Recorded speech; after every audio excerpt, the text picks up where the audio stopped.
We're in downtown Walterboro, South Carolina at the Colleton County Museum and Farmers Market, and I'm with Kevin Griffin, who's the county administrator. Kevin, how did this great facility come about?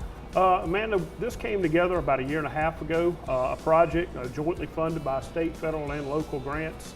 We've had many partners and artisans have come together with an innovative idea to join our museum to our farmers market.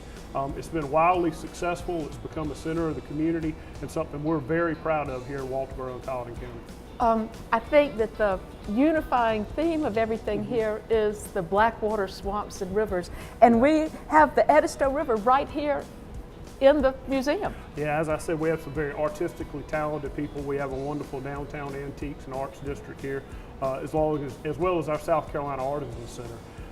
And so we've kind of a fabric of our community has come into the building. And one of the things we did here was the floor, instead of recover it, we came in and stained it, and then is a representative of our Blackwater rivers here in Colleton County. And as you walk through the museum, you'll see fish and turtles and different pieces from our natural environment here. And right behind you and me is really an incredible factor in this area. True, this is our Ace Basin exhibit. It represents, we have a 174,000 acre nature preserve here in our county. Majority of it's our county. We do have portions in Beaufort and Charleston County as well, but we try to represent a little piece of each piece of that environment here with this exhibit, and this is always a big hit with the kids when they come in, and kind of the first thing that jumps out of you when you walk in the museum. Yeah, I'm kind of nervous with my back turned to that big gator back there.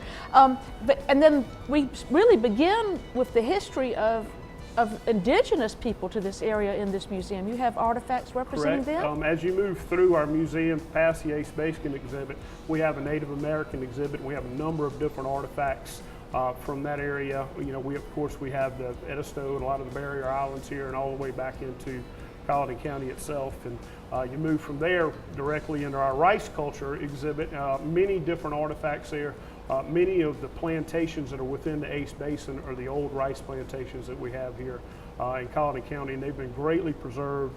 Many of those private landowners have been great stewards of those properties over the years and kept those within the Ace Basin and non-developed. As part of all the wonderful artifacts about the rice culture, you've got a painting that has a great story. Yes, a piece over my right shoulder here is a painting, a silhouette painting done by the famous silhouette artist Carew Rice. This is one of the only confirmed actual paintings that he did. As you know, he primarily did his trade with scissors, and but we have confirmed through his granddaughter that it is one of the very few things that he ever hand painted.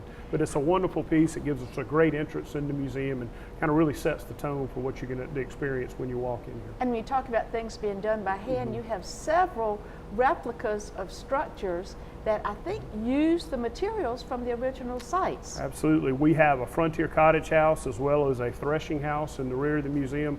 The Frontier Cottage was actually donated shortly after the facility was opened, been valued at well over $70,000, and is actually made from the pieces of the original home. Of course, it has the front living area as well as the rear kitchen area, and you can still see a few of these dispersed throughout the county if you move out in the countryside. And what do you call that fun open area between the two? You would call that the dog trot. The dog trot. I just love where the dogs hang. I don't see how anybody down here stays slender because y'all have the most wonderful things out at the farmers market. I've already had some fabulous grits, and the corn was grown here and they were ground and packaged here. And then I've got my eye on a piece of red velvet cake for dessert, and all kinds of baked goods and vegetables that are out there. It looks like you've got an assortment of people who come in with those wonderful things. Yeah, we've had wonderful participation. The market generally has been full, although we have had a little more rain than usual this year, so it's kind of slimmed off a little bit.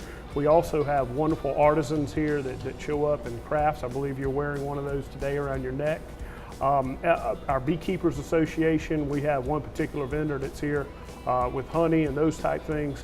Just a real menagerie of different things from throughout our local community that it's wonderful to be here on Saturday morning, grab your stuff, and then you prepare your afternoon or evening meal, and makes for a great weekend. So really part of this is to encourage people to eat locally and healthily too, Absolutely. part of the reasoning for putting the facility together, we also are a pilot project for the Eat Smart, Move More movement. Miss Melissa Buckner is running that, and she coordinates very closely. We accept EBT cards and those type things at our facility, and it's just been wildly successful helping with those type of initiatives. If people would like to come and visit y'all, and I know they will, what's the best way to get information? The museum web and farmers market website is www.cm-fm.org. You can also find a link to it from our county website, which is www.colletoncounty.org. Either one of those will direct you to the hours of the museum, the farmers market, if you want to schedule any events. We also, with our market hall, host many meetings, weddings, receptions, those type of events, and have a number of those on the docket if somebody wants someplace really unique to do that type of thing. Well, we've certainly had a unique and unusual and happy visit with y'all today, and we wish you continued success with this great facility. Thank you very much.